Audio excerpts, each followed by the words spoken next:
native Android app, then you need certain tools and technologies to help you build that app. Basically, you need a few tools which I'm going to discuss in this video. Now, why you want to create a native Android app is basically dependent on the requirements you have. A native Android app gives you great performance and a great user experience. But then there are some challenges as well, which I've discussed in another blog, and the link to which I will share in the description below. Also, I'm going to explain these in a blog post. Again, the link will be in the description, so feel free to check that out. Now let's get started. We'll start with Android Studio. What is Android Studio? This is the primary tool that you need when you want to build an Android app. This tool is basically an IDE, Integrated Development Environment, and it's the official IDE which is provided by Android. And it's like this, you have the IDE and it makes life very easy for you. It gives you the right tools, the right environment to build your app and to test it out. Feel free to check this out.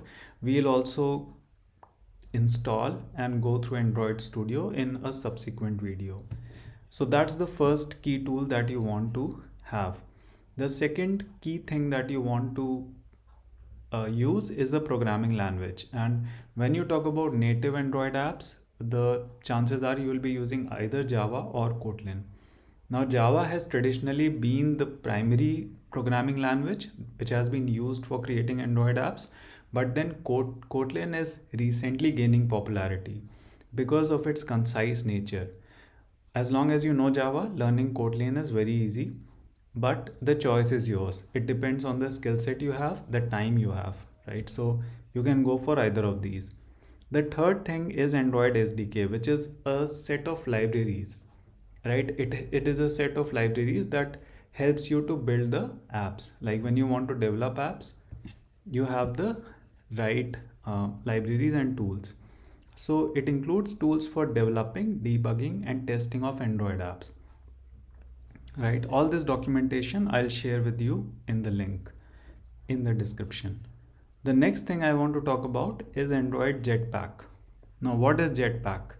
So if you just Google it, you will see that Jetpack is a suite of libraries to help developers follow best practices, reduce boilerplate code, and write code that works consistently across Android versions and devices, so developers can focus on the code they care about.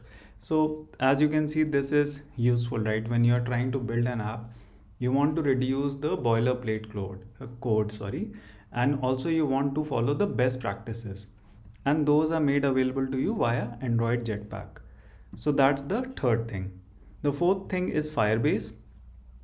Firebase provides a set of useful features, like if you want to use a real-time database or you want to have push notification feature, then Firebase makes life very easy for you, also like authentication and stuff. And the last thing is third-party libraries. What are these third-party libraries? So there are various third-party libraries and tools available for Android development that can help you add functionality to your app or speed up development. Like if you have worked in other tools, other technologies, there are some additional libraries, packages that are useful, right? Like some of the popular ones include Retrofit for network communication, Glide for image loading and caching, and Dagger for dependency injection.